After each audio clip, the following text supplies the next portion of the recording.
위하며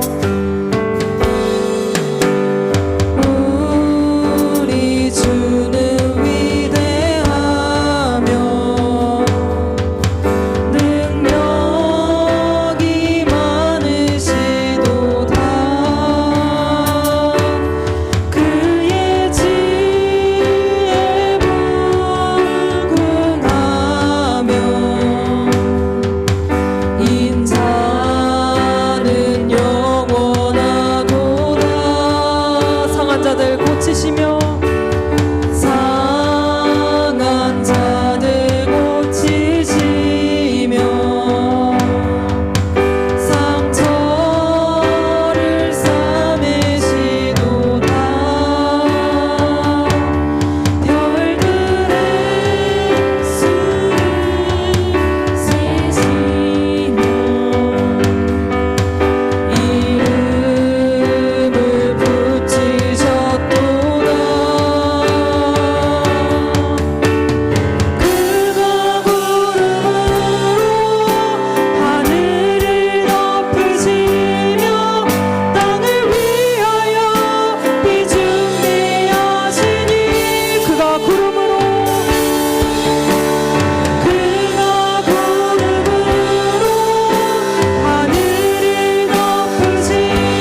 당신은 영광의 왕, 당신은 영광의 왕, 당신은 영광의 왕, 당신은 땅을 마땅히 주, 당신은 정의의 아들, 천사가 무릎 꿇고 예배하고 찬송하네. 영원한 생명 말씀, 당신은 예수 그리스도 주. 호산나 다윗의 자손께, 호산나 불러 왕중의 왕, 높은 하늘에 영광을 예수 주 메시아네. 천사가 무릎 꿇고, 천사가 무릎 꿇고 예배하고 찬송하네. 영원한 생명 말씀, 당신은 예수 그리스도 주. 호산나 다윗의 자손께, 호산나 다윗의 자손께, 호산나 불러 왕중의 왕, 높은 하늘에 영광을 예수 주 메시아네. 호산나 다윗의 자손께, 호산나 다윗의 자손께, 호산나 불러 왕중의 왕, 높은 하늘에 영광을 예수 주 메시아. 넘쳐나네, 넘쳐나네, 넘쳐나네. 주를 향한 내 속에 갈망이 주님께로 날 이끌어 주소서. 주님을 더 원합니다. 예수 사랑합니다. 예수 사랑합니다. 사랑합니다. 온 마음 다하여 오직 주님 한 분만 간절히 더 원합니다.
하나님을 향한 찬양이 삶으로도 나타나길 원합니다. 우리의 왕이시며 우리의 주가 되신다고 주님을 이 시간 우리의 입술로 고백했습니다. 주님을 더욱 사랑하는 자녀 되게 하여 주시옵소서. 각자의 삶을 예비하시고 교회로 살아가게 하시는 주님만 바라보게 하여 주시옵소서. 오늘 예배를 통해 더욱 간절히 하나님을 찾게 해달라고, 예배를 위해서 또 말씀을 전하시는 목사님을 위해서 이 시간 함께 주님의 이름 부르고 기도하시겠습니다. 주여,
우리를 구원하여 주시고 또한 하나님 앞에 예배할 수 있게 하시니 감사합니다. 오늘도 예배의 자리로 우리를 불러주셨으니 하나님 앞에 예배합니다. 찬양 가운데 함께 하신 하나님, 말씀으로 깨닫게 하여 주시고 우리가 기도할 때 응답하여 주옵소서. 오직 하나님께 집중하는 시간 되게 하여 주옵소서. 예수님의 이름으로 기도드립니다. 아멘. 함께 하나님 말씀 보도록 하겠습니다. 출애굽기 말씀입니다. 출애굽기 17장 1절에서 17절까지 말씀입니다. 출애굽기 17장 1절에서 7절까지 말씀입니다. 출애굽기 17장 1절에서 7절까지 말씀 우리 한 목소리로 합독하도록 하겠습니다. 이스라엘 자손의 온 회중이 여호와의 명령대로 신 광야에서 떠나 그 노정대로 행하여 르비딤에 장막을 쳤으나 백성이 마실 물이 없는지라. 백성이 모세와 다투어 이르되 우리에게 물을 주어 마시게 하라. 모세가 그들에게 이르되 너희가 어찌하여 나와 다투느냐? 너희가 어찌하여 여호와를 시험하느냐? 거기서 백성이 목이 말라 물을 찾으매 그들이 모세에 대하여 원망하여 이르되 당신이 어찌하여 우리를 애굽에서 인도해 내어서 우리와 우리 자녀와 우리 가축이 목말라 죽게 하느냐? 모세가 여호와께 부르짖어 이르되 내가 이 백성에게 어떻게 하리이까? 그들이 조금 있으면 내게 돌을 던지겠나이다. 여호와께서 모세에게 이르시되 백성 앞을 지나서 이스라엘 장로들을 데리고 나일강을 치던 내 지팡이를 손에 잡고 가라. 내가 호렙산에 있는 그 반석 위 거기서 내 앞에 서리니 너는 그 반석을 치라. 그것에서 물이 나오리니 백성이 마시리라. 모세가 이스라엘 장로들의 목전에서 그대로 행하니라. 그가 그곳 이름을 마사 또는 무리바라 불렀으니 이는 이스라엘 자손이 다투었음이요 또는 그들이 여호와를 시험하여 이르기를 여호와께서 우리 중에 계신가 안 계신가 하였음이더라. 아멘. 한 목소리로 고백하겠습니다. 어떤 상황에서도 하나님이 답입니다. 한 번 더 고백하겠습니다. 어떤 상황에서도 하나님이 답입니다. 요즘 초등학생들은 하는지 안 하는지 잘 모르겠는데요. 예전에 눈높이라는 학습지가 있었죠. 요즘도 하는가요? 아마 여기 두 부류로 나누실 것 같아요. 눈높이를 시켜본 사람과 눈높이를 해본 사람과 아마 그렇게 나누어지지 않을까 생각이 듭니다. 제 때는 눈높이가 없었어요. 제가 딱 그 사이인데 제 때는 공문수학이라는 게 있었는데 어쨌든 그게 학생들의 눈높이에 맞추어서 하나하나 가르쳐 주겠다 그런 의도죠. 의도는 정말 좋습니다. 또 엄밀한 의미에서 교육은 일괄적일 수가 없죠. 똑같은 3학년이라도 이 친구와 저 친구의 상황이 다르고 생각이 다르고 그러니까 그에 맞는 눈높이 교육이 필요하죠. 한 사람을 봐도 그래요. 아이가 유치원 때, 또 아이가 초등학생이 되었을 때, 아이가 사춘기 청소년 때, 또 청년이 되었을 때 우리가 해야 되는 교육들이 다 다르잖아요. 어떤 상담사가 그런 이야기를 하더라고요. 우리 아이는 사춘기가 참 없이 지냈어요. 굉장히 위험한 말일 수 있다. 그런 이야기를 하더라고요. 이제 자녀들이 보통 부모로부터 총 4가지 독립을 해야 된대요. 정서적 독립, 신체적 독립, 그리고 정신적 독립, 그리고 경제적 독립. 4가지 독립을 해야 되는데 이 정서적 독립이 사춘기 때 이루어진다는 거죠. 정서적 독립이라는 게 딴 게 아니라 그전까지는 엄마가 좋다는 거 나도 좋다고 했는데 이제 엄마가 좋은 건 난 싫은 거죠. 부모님이 좋은 거 이제 나는 싫은 거예요. 내 정서적으로 독립한다는 거죠. 그러니까 부모님 입장에서 제가 반항을 하네? 사춘기인가? 필요하다는 거예요. 그 나이대마다 그 상황에 따라 필요한 교육이 있다라는 거죠. 눈높이 교육 필요합니다. 하나님께서 이스라엘 백성들에게 하나님을 알려주시고 하나님이 어떤 분인지 그들에게 신앙을 알려주시는 그 과정들이 눈높이 교육이에요. 그때 상황마다 다르게 하십니다. 하나님이 이스라엘 백성들을 애굽에서 건져내실 때는요, 이스라엘 백성들이 하는 건 아무것도 없어요. 굳이 말하면 2사람, 모세와 아론을 통해서만 일을 하고, 이스라엘 백성들은 그냥 가자 그러니까 좋다 그러다가 바로 왕이 야 너 힘들게 할 거니까 하하 힘들어 그러고 있다가 나중에 또 가자 그러니까 네 가고 거의 그거예요. 나올 때 2가지 정도 하죠. 기억하려고 너 6월절 지켜라 그거 지키고 야 너 그냥 나가려면 그렇잖아. 애굽 사람들한테 이거 좀 달라 그래. 그랬더니 애굽 사람들이 빨리 내보내려고 은근 보아 주잖아요. 그들이 하는 건 아무것도 없어요. 하나님이 그냥 다 하세요. 나일강이 피로 변한 것도 질병을 내리신 것도 우박을 내리시고 장자를 죽이신 것도 모두 하나님이 하셨죠. 그렇게 건져내신 이후에는 하나님의 교육이 살짝 달라져요. 이제 하나님이 한 템포 느리게 일하십니다. 나일강이나 10가지 이적들을 다 먼저 보여주셨잖아요. 그런데 홍해는 하나님이 미리 갈라놓지 않아요. 여기서부터 이제 이스라엘 백성들이 어떻게 하나님을 붙드는가, 붙들 수 있는 시간을 하나님이 기다려주시기 시작하죠. 우리의 삶을 보면 구원은 전적으로 은혜예요. 우리가 하는 것 아무것도 없습니다. 믿음이 선물이라고 하잖아요. 그러니까 우리가 하나님 믿는 것도 선물로 주신 거예요. 그런데 우리가 신앙생활을 하면서는 하나님께서 우리에게 조금씩 하나님을 붙들기를 원하시죠. 그냥 하나님을 선택하셨으면 이제는 우리가 조금씩 믿음의 선택을 하도록 기다리시고 또 그렇게 도우시고 붙들어 주시는 거죠.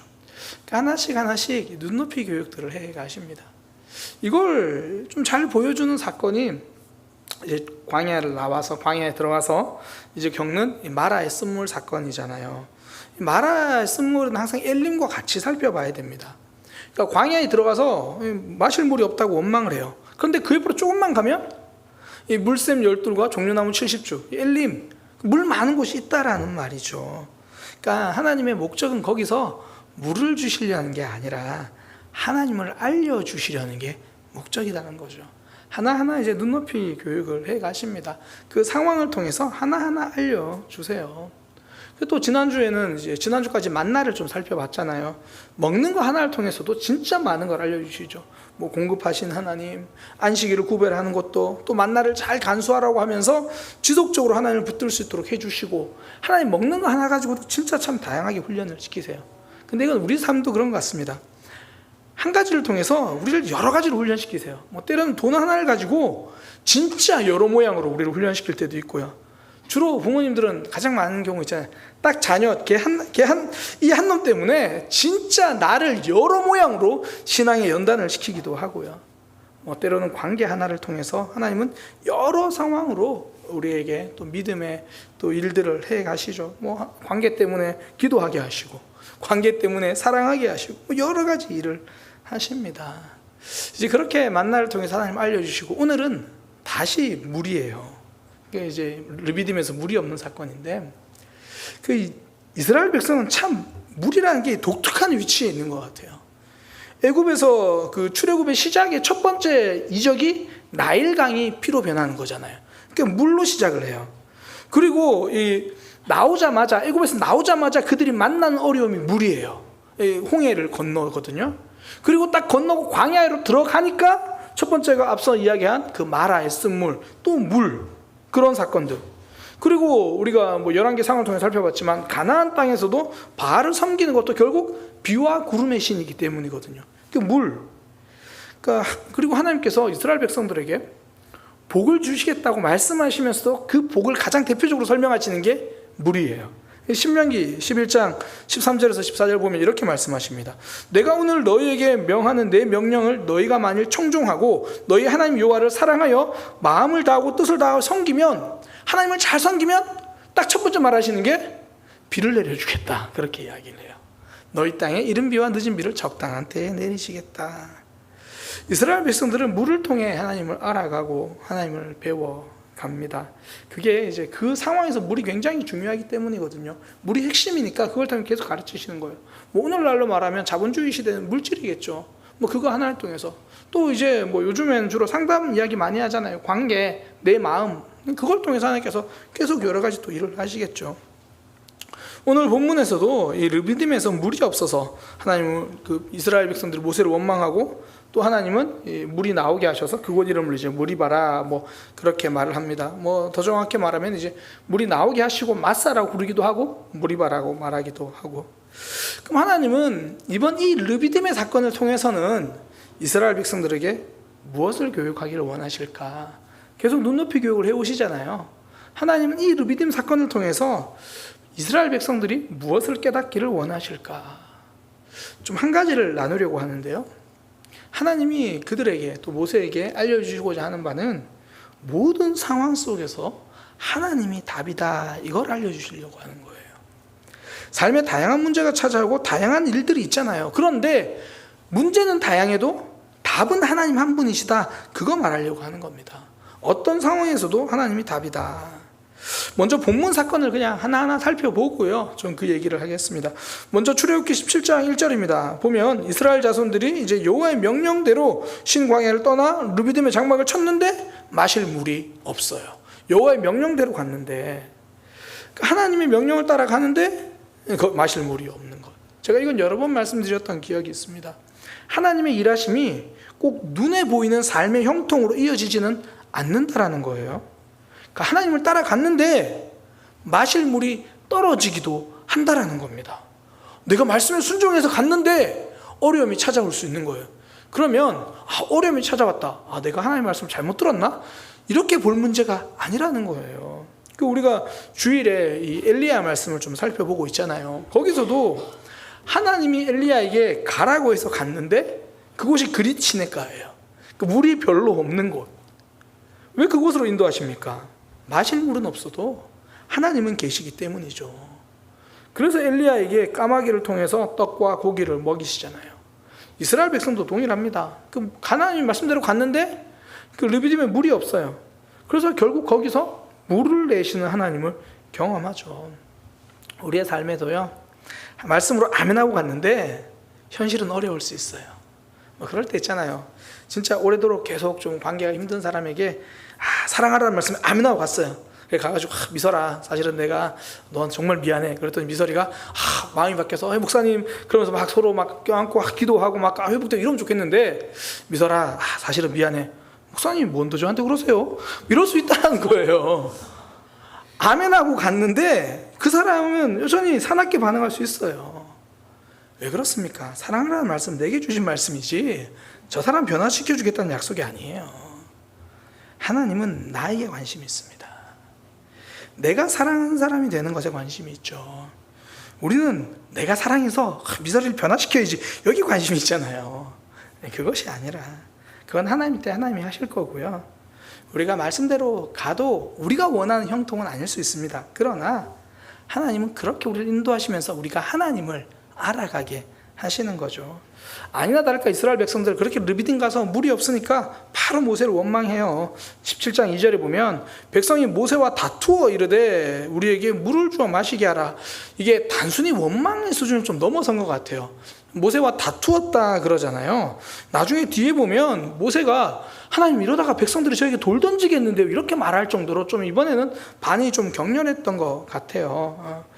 그러니까 이제 뭐 그 내용이 이제 17장 3절이잖아요. 거기서 백성이 목이 말라 물을 찾으며 모세에 대하여 원망하여 이르되 어찌하여 우리를 애굽에서 인도해 내 가지고 뭐 우리를 죽게 하느냐. 그때 모세는 답답하니까, 모세도 뭐 어떻게 할 수 있는 게 없으니까 하나님께 부르짖잖아요. 17장 4절에 모세가 여호와께 부르짖어 이르되 내가 이 백성을 어떻게 하겠습니까? 하나님, 그들이 조금 있으면 저에게 돌을 던지겠습니다. 그러니까 백성들의 좀 이 상황이 좀 과격했던 것 같아요. 근데 참 여기서 보면 우리가 리더가 뭐 하는 사람인지를 깨닫게 되죠. 하나님께 부르짖는 사람이 리더예요. 그러니까 백성들은 모세 탓해요. 근데 모세는 하나님께 부르짖죠. 그때 하나님이 모세에게 하나 주목해 보라고 말씀하시는 게 있어요. 그때 하나님이 모세의 시선을 돌리는 게 하나 있는데 바로 지팡이입니다. 출애굽기 17장 5절에 보면 여호와께서 모세에게 이르시되 백성 앞을 지나서 이스라엘 장로를 데리고 나일강을 치던 내 지팡이를 손에 잡고 가라. 그 지팡이를 향해서 콕 집어서 뭐라고 말씀하시냐면 나일강을 치던 지팡이래요. 하나님은 그 지팡이로 반석을 치라고 하시거든요. 17장 6절에 보면 너는 그 반석을 치라. 그 나일강을 치던 그 지팡이를 가지고 그 반석을 치라. 그러면 물이 나올 거다. 하나님은 지금 모세가 가진 지팡이, 그걸로 물을 나오게 하시는데, 그걸 야 너 지팡이 있잖아, 너 손에 쥔 지팡이 있잖아, 그걸로 반석을 쳐라 이렇게 말하지 않고 그 지팡이를 이렇게 수식합니다. 이렇게 설명하는 거예요. 야, 나일강을 치던 그 지팡이 있잖아. 그 지팡이로 출애굽 때 나일강을 피로 만들었거든요. 출애굽 7장 20절 모세와 아론이 여호와께서 명령하신 대로 행하여 바로와 그의 신하의 목전에서 지팡이를 들어 나일강을 치니 그 물이 곧 피로 변하고. 하나님은 애굽에서 그 지팡이로 나일강을 피로 만들기도 하셨습니다. 그리고 이스라엘 백성들을 대적한 이들을 혼내주는 데 사용하신 거예요. 그리고는 이제 그 지팡이로 이제 물을 내라고 하시는 거예요. 근데 이 지팡이는요, 홍해를 갈라뜰 때도 사용됐어요. 출애굽기 14장 15절에서 16절 여호와께서 모세에게 이르시되 너는 어찌하여 내게 부르짖느냐. 이스라엘 자손에게 명령하여 앞으로 나아가게 하고 지팡이를 들고 손을 바다 위로 내밀어. 그리고 그 홍해가 갈라집니다. 이게 하나님은 나일강을 피로 만드실 때도, 홍해를 가르실 때도 모세의 지팡이를 사용하셨어요. 그리고 지금 모세에게 그 순간을 기억하라고 하는 거예요. 이걸 딱 보고 이 지팡이가 대단하구나, 그게 아니라 그때 나일강을 피로 만드신 하나님이 이제는 르비딤 반석에서 물을 내시겠다고 말씀하시는 거예요. 출애굽하는 문제에서도 하나님이 답이었지만 광야에서 물이 없는 문제에서도 하나님이 답이시라는 거예요. 그때 일하셨던 하나님 지금도 일하겠다. 하나님의 일하심은 애굽에서 멈추지 않습니다. 애굽에서 이스라엘을 위해서 바로 왕과 싸우셨다면 홍해에서는 하나님께서 길을 여시고요, 르비딤에서는 물을 주십니다. 하나님은 싸움만 잘하시는 분이 아니라 길도 열어주시고 목마른 자에게 물도 주십니다. 그러니까 우리가 문제가 있을 때도 하나님께 기도하지만 내 영혼에 갈급함이 있을 때도 하나님께 기도하고, 지금까지 내 삶에 여러 가지 아픔이 있을 때는 기도하지만 내 앞길, 내 삶의 길을 열어주신 그 길이 필요할 때도 사람들에게 묻기보다 먼저 하나님 앞에 질문하는, 하나님은 그 모든 상황에서 답이 된다라는 거예요. 뭐 주일에 말씀 이전에 얼마 전에 이제 드릴 때 그 열왕기상 시작할 때 말씀드렸던 거, 제가 이걸 영역이라는 단어로 좀 설명을 드렸어요. 그러니까 신앙의 영역에서도 하나님이시지만 일상의 영역에서도 하나님이시라는 거예요. 어디서든지 하나님은 우리 삶의 답이 되십니다. 광야에서도 가나안에서도 어디서든 하나님으로 살아간다는 거예요. 지금 모세가 배우고 있는 게 그겁니다. 모세는 바로 왕 앞에서는 위축되어 있었거든요. 그때 하나님이 모세 보고 가라 그러니까 하나님 저 못 갑니다. 그때 하나님이 모세에게 그 지팡이를 던져봐라. 뱀이 되고 잡아봐라. 다시 지팡이가 되고, 그 지팡이로 나일강을 피로 변하게 하셨어요. 바로 왕 앞에 두렵고 떨고 위축되어 있을 때도 하나님은 그 지팡이, 하나님이 일하신 걸 보여주셨고요. 이제 이스라엘 백성들은 인솔하는데 모세가 너무 어려움을 겪고 있는 거예요. 하나님, 제가 이제 어떻게 하겠습니까? 그때도 하나님은 다시 모세에게 새 힘을 불어넣어 주시는 겁니다. 그래서 나일강을 치던 지팡이, 그때 내가 너를 도와준 것처럼 지금도 내가 너를 도와줄 거다. 모세는 바로 왕과 싸울 때도 하나님을 붙들었습니다. 그리고 이제 이스라엘을 인도할 때도 하나님이 답이구나, 그걸 배우는 거예요. 모든 영역에서 하나님을 붙들고 승리합니다. 다르게 말하면 애굽에서만 영적인 전쟁이 아니라는 거예요. 이스라엘 백성을 인도할 때도 영적인 싸움이죠. 바로 왕과 싸울 때만 싸움이 아니라 이스라엘 백성들을 인도하는 그 과정에서도 치열한 영적 전쟁이 있다라는 거죠. 이 영적인 싸움을 보지 못하면요, 여러 상황마다 다른 답을 꺼내려고 해요. 인과관계가 문제돼? 인과관계를 배워볼까? 인터넷에다 물어봐요. 이거 어떻게 하죠? 까칠하게 대해라. 다 들어주면 호구로 한다. 이 관계는 여기서 답이라고 생각하니까, 돈이 문제네? 재테크를 배워볼까?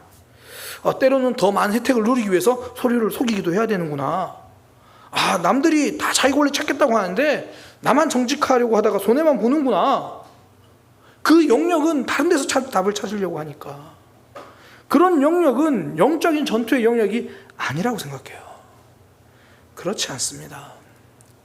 애굽에서도 하나님으로 승리했고요, 광야에서도 결국 하나님 붙들고 가야 승리한다라는 거예요. 거기서도 영적인 전투였고, 여기서도 그것이 영적인 문제, 영적인 전투라는 것, 그걸 이해하는 거죠. 그러니까 영적인 전투라는 게, 이게 내가 이제 저 사람과의 관계, 이거 영적인 전투야, 마귀야 물러가라, 그러면 안 돼요. 그런 의미가 아닙니다. 어떤 교회는 교회가 좀 큰 교회에서 체육대회를 했는데 팀을 여러 개를 나눴어요. 원체 교회가 크니까 각자 이제 응원 구호도 만들고 응원하는데, 이기려고 이제 신나는 찬양을 하면서 좀 응원가로 부르는 거예요. 마귀들과 싸울지라 죄악 벗은 형제요.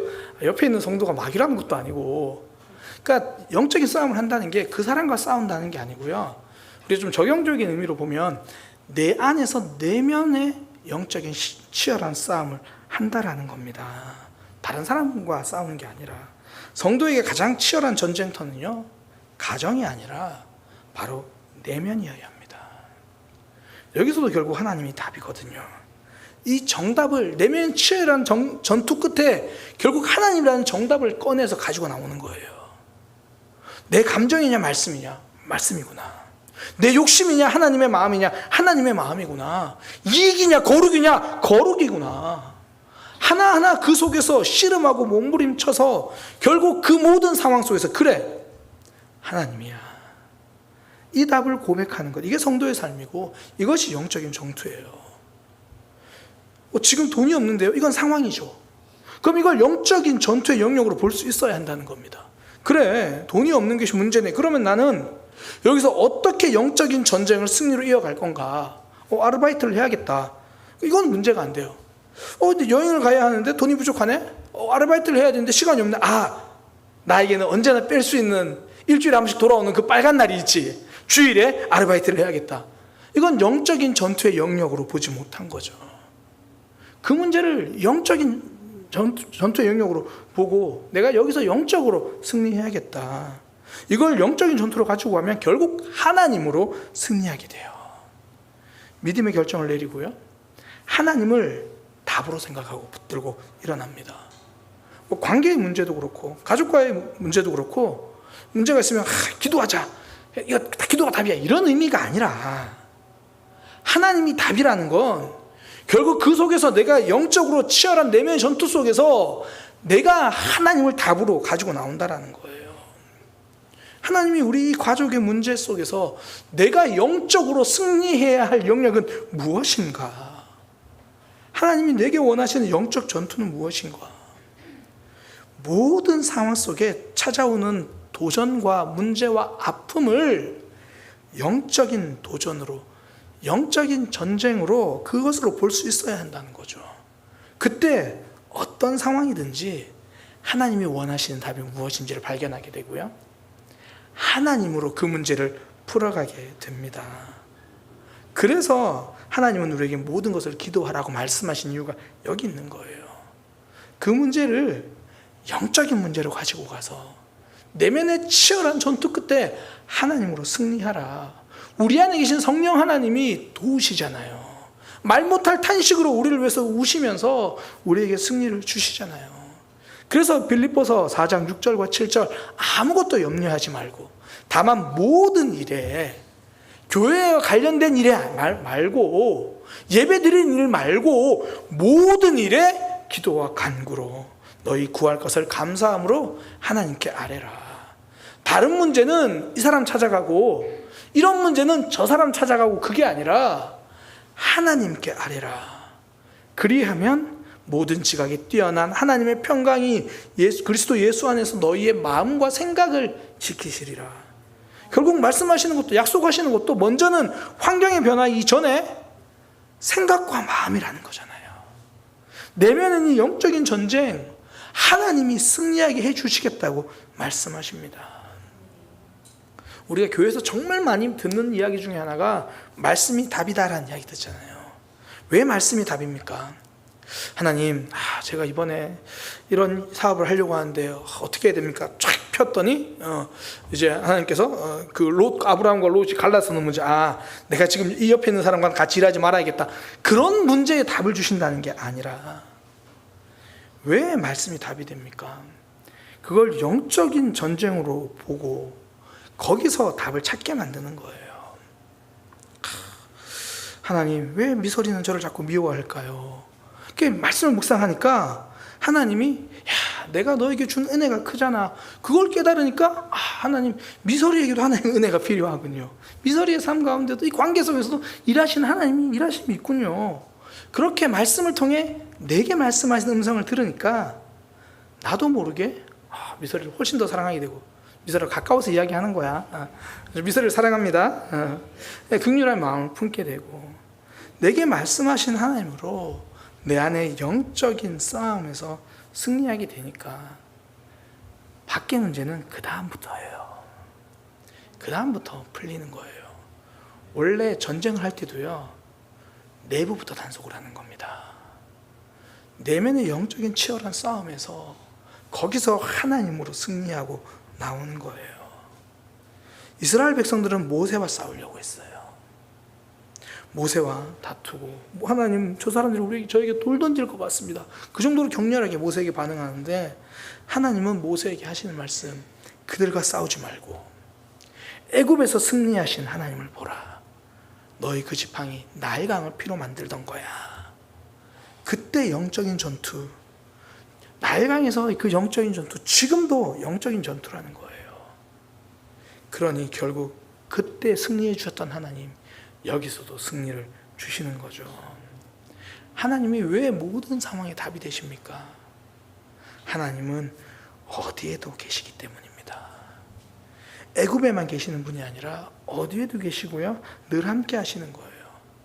그래서 이 사건 끝에 이 물을 주신 이 장소를, 이름을 무리바 또는 마사라고 부르게 합니다. 17장 7절이거든요. 17장 7절 보면 그가 그곳 이름을 마사 또는 무리바라 불렀으니 이는 이스라엘 자손이 다투었으며 또는 그들이 여호와를 시험하여 이르기를 여호와께서 우리 중에 계신가 안 계신가 하였습니다라. 이게 무리바라는 이름의 뜻은 다툼이란 뜻이고요, 마사라는 이름의 뜻은 시험이란 뜻입니다. 이스라엘 백성들 입장에서 모세에게 돌을 던질 것처럼 그렇게 말하지만 내면에는 어떤 마음이 있냐면 하나님이 우리와 함께 하시는 거 맞아? 지금 그런 마음이 있었다라는 거예요. 그들이 여호와를 시험하기에 이르기를 여호와께서 우리 중에 계신가 안 계신가. 하나님은 모세에게 지금 나일강을 치는 지팡이를 통해서, 나일강에도 애굽에서 내가 너희와 함께 했던 그 하나님이 지금 이 르비딤에도 함께하고 계신다라는 거예요. 내 삶에 어려움이 찾아왔습니다. 하나님은 지금 어디 계십니까? 하나님은 지금 여기 계십니다. 하나님은 늘 함께 하십니다. 그러니 모든 상황에 답이 되죠. 내가 관계 속에서 힘들어하고 내가 무너져서 울고 있는 그 순간에 하나님 어디 계십니까? 하나님 그때도 내 안에 계십니다. 그러니 성도는 거절 속에서 다시 일어나는 거예요. 그러니 성도는 아픔 속에 다시 일어나는 거예요. 그때 하나님 어디 계십니까? 그때 하나님 우리 속에 계십니다. 그 내용이 시편 121편 6절에서 8절 그런 내용이잖아요. 낮의 해가 너를 상하게 하지 아니하고 밤의 달도 너를 해치지 않을 거다. 낮이나 밤이나 언제 어디나 하나님이 함께 하신다. 그래서 8절에 결론적으로 여호와께서 너의 출입을 지금부터 영원까지 지키시리라. 네가 밟는 그 어느 곳에도 하나님이 함께 하시고 지킬 것이다. 모든 상황에 함께 계신 하나님, 어떤 상황에서도 우리에게 답이 되십니다. 이걸 진짜 많이 경험한 믿음의 사람이 다윗이잖아요. 그래서 다윗의 고백, 여호와는 나의 목자시니 내가 부족함이 없는데 그가 나를 푸른 풀밭에 누이기도 하시지만 사망의 음침한 골짜기에서도 하나님이 답이 된다는 거죠. 시편 23편 4절에 내가 사망의 음침한 골짜기를 다닐지라도 해를 두려워하지 않을 것은 주께서 나와 함께 하심이라. 주의 지팡이와 막대기가 그때도 나를 안위하시느니라. 우리 인생의 하나님은 과거에만 답이 되신 분이 아니라 지금도 답이 되십니다. 교회 안에서 믿음 생활할 때만 답이 되시는 것이 아니라 내 삶의 모든 영역에서 하나님은 답이 되십니다. 경제적인 문제에서도요, 그 속에 있는 영적인 전쟁을 우리가 분별해서 하나님으로 승리하고 일어나는 거예요. 관계에서도 마찬가지고 가정에서도 마찬가지고 우리의 모든 영역에서 하나님 우리에게 말씀하십니다. 내가 너를 구원하였던 그 나일강의 지팡이를 기억하라. 내가 너를 구원하였던 그 십자가를 기억하라. 그 십자가가 관계에서도 답이 될 거다. 그 십자가가 너의 모든 삶에서 답이 될 거다. 볼지어다 내가 세상 끝날까지 너희와 항상 함께 있으리라. 언제나 함께 하신 하나님이 모든 상황에 답이 되십니다. 그것을 알기 때문에 우리는 오늘도 모든 것을 하나님께 내어놓고 기도할 겁니다. 그리고 내면의 치열한 영적인 전쟁에서 하나님으로 승리해서 하나님 붙들고 일어나 하나님 바라보며 걸어가는 그런 믿음의 삶, 오늘도 그런 시간 되기를 소망합니다. 기도하겠습니다. 하나님은 어떤 상황에서도 답이 되십니다. 나일강을 피로 만들 때만 일하셨던 하나님이 아니라, 홍해를 가를 때만 일하셨던 하나님이 아니라, 르비딤에 물이 없는 순간에도 하나님은 답이 되시고 하나님은 일하십니다. 모든 삶의 영역에서 하나님이 답이 되신다라는 것을 기억하고 그 하나님 붙들고 모든 상황을 영적인 치열한 전쟁임을 깨닫고 하나님으로 승리하는 믿음의 삶이 되게 하여 주옵소서. 예수님의 이름으로 기도드립니다. 아멘. 비준비하시니 함께 찬양하겠습니다.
먼저는 오늘 들은 말씀 붙들고 기도하기 원합니다.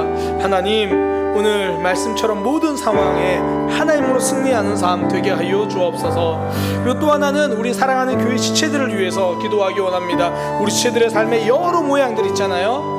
때로는 삶의 환경의 관계에, 때로는 육신의 질병으로, 때로는 뭐 경제적으로, 무엇보다 영적으로 모든 영역에서 하나님 우리 지체들 회복시켜 주옵소서. 하나님, 오늘 이 밤에 주님께서 꼭 필요한 기도 제목 생각나게 하셔서 기도하게 하시고 하나님이 응답하여 주옵소서. 우리가 그리고 또 하나는 우리 교회를 넘어서 더 큰 영역으로 기도하기 원합니다. 생각나는 선교사님들 있으면 위해서 기도하시고요. 우리의 삶, 우리가 교회뿐 아니라 그 너머의 영역, 내가 전도한 전도 대상자들도 좋고요. 그 영역을 넘어서 하나님 그들의 삶 가운데도 인도하여 주시고 역사하여 주옵소서. 특별히 우리 교단을 위해서 좀 기도해 주시기 바랍니다. 우리 9월 9일부터 10일까지 우리 교단 이제 총회가 있는데요. 사실 교회 안에서도 믿음의 백성들끼리도 때로는 다툼도 있고 아픔도 있는 것처럼 사실 목회자들이 모인 그 총회에서도 여러 가지 문제들도 있고 아픔도 있거든요. 하나님이 해결해 주셔야 됩니다. 하나님 붙들어 주옵소서. 그래서 오늘 들은 말씀 붙들고 또 우리 지체들을 위해서 또 그 너머의 영역까지 위해서 기도하고 각자 가지고 오신 기도 제목 가지고 그렇게 하나님께 기도하도록 하겠습니다. 주님의 이름 부르고 함께 기도하겠습니다. 주여! 하나님 기도하여